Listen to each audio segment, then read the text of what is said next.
ladies and gentlemen, and welcome back once again to the CD Racoola show. Today's show, we're going to make a little black magic happen as we conjure up the 1989 film Warlock.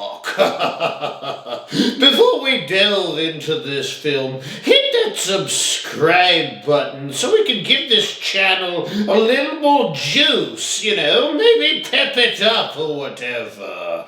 I do think that this film flies under the radar a little bit and is a pretty decent horror film. Does it have some cheesiness? Of course it does. Does it totally kill the vibe of the film? Of course it doesn't. Before we kick this episode into high gear, let's go over what a warlock is exactly. So if you look up the definition of a warlock on the internet machine, it is a man who practices witchcraft, sorcery, or magic, or who is a fortune teller or conjurer. So basically a warlock is the male equivalent of a witch, whom is like Satan's servant on earth, Okay, so now we have a pretty good clue of what a warlock is. This film starts out in the 1600s with the warlock imprisoned at the top of a stone tower. He's chained up with some kind of toe, thumb, handcuff thingy that has him bent over at the waist. Looks like it would really wreck your low back, especially my 600-year-old low back. It's been through some things. But anyways, this is where we meet the character Redfern for the first time in the movie. Redfern is a guy who hunts the warlock and is the hero of the story, if you will. We find out later that the warlock killed Redfern's one true love. So yeah, Redfern is pretty ticked off at old Mr. Warlock, to say the least. The warlock, whom is really good buddies with Satan. In fact, I would go as far to say that the warlock and Satan are besties. I wonder if they have like a secret handshake or like one of those best friend bracelets like all the Swifties wear. Anywho, so the warlock's bestie Satan bails him out of imprisonment in the stone tower in the 1600s. And Satan shoots him through time and space to California in the 80s. The film was made in 1989, so probably shot him to around that time, right? There he lands on Cassandra's doorstep, whom is the female hero of this film, and that to me is where the story really starts out here. I do think this film has some scary moments, believe it or not. I think when the warlock meets the fake psychic and she gets possessed by Satan, that was actually pretty surprisingly scary. The satanic possessed psychic tells the warlock to seek the Grand Grimoire, which kind of reminded me of like the Necronomicon, the Book of the Dead from the Evil Dead films. Oh boy, I love the Evil Dead universe. By the way, I have done a couple of fun little episodes on those films. If you have the time, if you end up checking them out or whatever. But back to the film. Like I said, this movie has a good mix of cheesiness as well.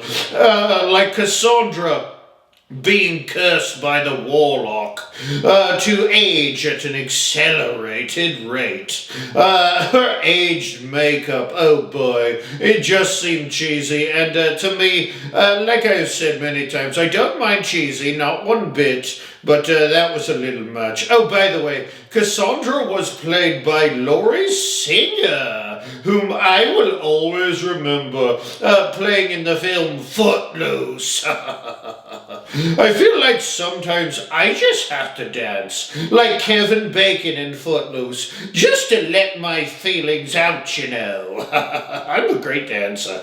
Speaking of highlights of the cast, the Warlock himself was played by Julian Sands, whom has that really cool blonde hair. I feel like Julian Sands would have fit right in with the bad guys in the movie Die Hard. Here he is, pictured with a couple of those cool Euro dudes.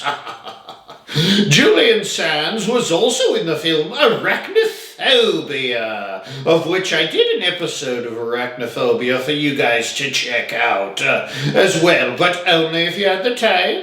Only if you have the time. I think they're going to remake Arachnophobia, so I'm real excited for that. Should be a lot of funsies. I think spiders are really scary, so that'll be fun. Speaking of weird and kind of scary, what about the interaction with the Warlock and the kiddie on the playground? They said in the film that the Warlock had to eat the lard of an unbaptized child in order to fly. And in the next scene, we see the Warlock is eating lard and flying around. So we can only assume he dispatched the little kitty. Oh, poor guy. Kind of messed up, to be honest, but whatever. Speaking of the flying, the Warlock's flying style was definitely kind of hilarious. Like he flew standing straight up. Looked like he was like standing in the line at Walmart, but blasting through the air at high speeds. That was super hilarious, at least to me. I'm easily entertained, whatever. All in all, I did enjoy this film. I really did. I liked it. And so some must have a lot of others, because they did another standalone Warlock film called Warlock Armageddon. It's not a sequel film, mind you, but it also stars Julian Sands, and see him reprise his role as the dastardly Warlock bent on human destruction. The third film, The Warlock End of Innocence, did not feature Julian Sands. Womp womp. I do think that this first film flies under the radar, and I wouldn't mind seeing some more films with a Warlock as the main villain. Oh, witches are certainly awesome, and I love me some witch films. If you watch the CD Racoola show, you know I love witch films. But don't get me wrong, but let's show some Warlocks some love as well. Speaking of showing some love, I'm going to give this film some okay marks on the old scarometer. Okay, I'm going to give it a little bit lower marks on the old scarometer, because it just didn't really scare my little purple poopy panties off. But I did like this original Warlock film, and I like the second one as well, mind you, and I suggest you watch both. The jury is still out on the third Julian Sands-less Warlock film, yikes. Anywho, I would like to take this time to thank you for joining me here on the CD Racoola show, and if you could use your little black magic wand to hit that subscribe button, I'd give you a big bloody kiss. Oh, come here for a kiss. Tune in next episode when I take a look at the 2017 film, The Monster Project. That film was interesting, to say the least. So, till next time, my little human snack packs, a word of wisdom. You should always carry a little packet of salt in your pocket, in case you meet a warlock. It's kind of like a warlock's kryptonite, salt is. And if you don't meet a warlock, then it's always good to bring to Burger King or Arby's. Whatever you humans like to eat, you know. You guys love your Arby's. Till next time. Ta-ta, my dears. Ta-ta.